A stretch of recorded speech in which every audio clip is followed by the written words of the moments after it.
Every word of the Lord Jesus ought to be most precious to professing Christians. It is the voice of the chief shepherd. It is the charge of the great bishop and head of the church. It is the Master speaking. It is the word of him who spoke as never man spoke, and by whom we shall all be judged at the last day. Would we know what kind of people Christians ought to be? Would we know the character at which Christians ought to aim? Would we know the outward walk and inward habit of mind which are suitable to a follower of Jesus? Then let us often study the Sermon on the Mount. Let us often ponder each sentence and prove ourselves by it.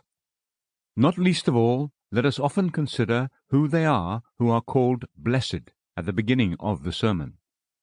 Those whom the great high priest blesses are blessed indeed. The Lord Jesus calls those blessed who are poor in spirit. He means the humble, the lowly-minded, and the self-abased. He means those who are deeply convinced of their own sinfulness in God's sight. These are they who are not wise in their own eyes and clever in their own sight. They are not rich and wealthy. They do not imagine that they need nothing. They regard themselves as wretched and miserable and poor and blind and naked. Blessed are all such. Humility is the very first letter in the alphabet of Christianity. We must begin low if we would build high. The Lord Jesus calls those blessed who mourn. He means those who sorrow over sin and grieve daily over their own shortcomings. These are they who trouble themselves more about sin than about anything on earth. The remembrance of it is grievous to them. The burden of it is intolerable. Blessed are all such. The sacrifices of God are a broken spirit, a broken and a contrite heart. One day they shall weep no more.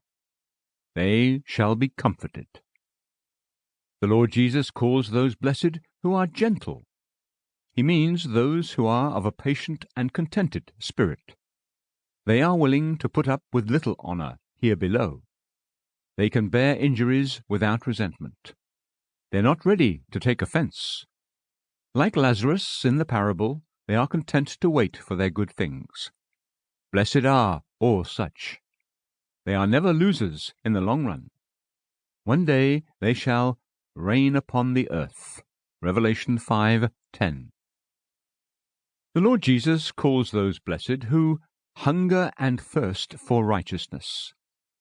He means those who desire above all things to be entirely conformed to the mind of God. They long not so much to be rich or wealthy or learned as to be holy. Blessed are all such. They shall have enough one day. They shall be satisfied with God's likeness when they awake. Psalm 17:15. The Lord Jesus calls those blessed who are merciful. He means those who are full of compassion towards others.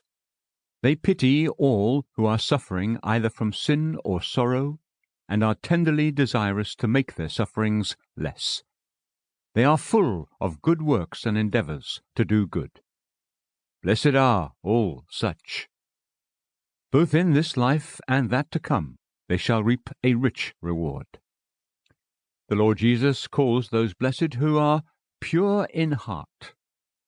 He means those who do not aim merely at outward correctness, but at inward holiness.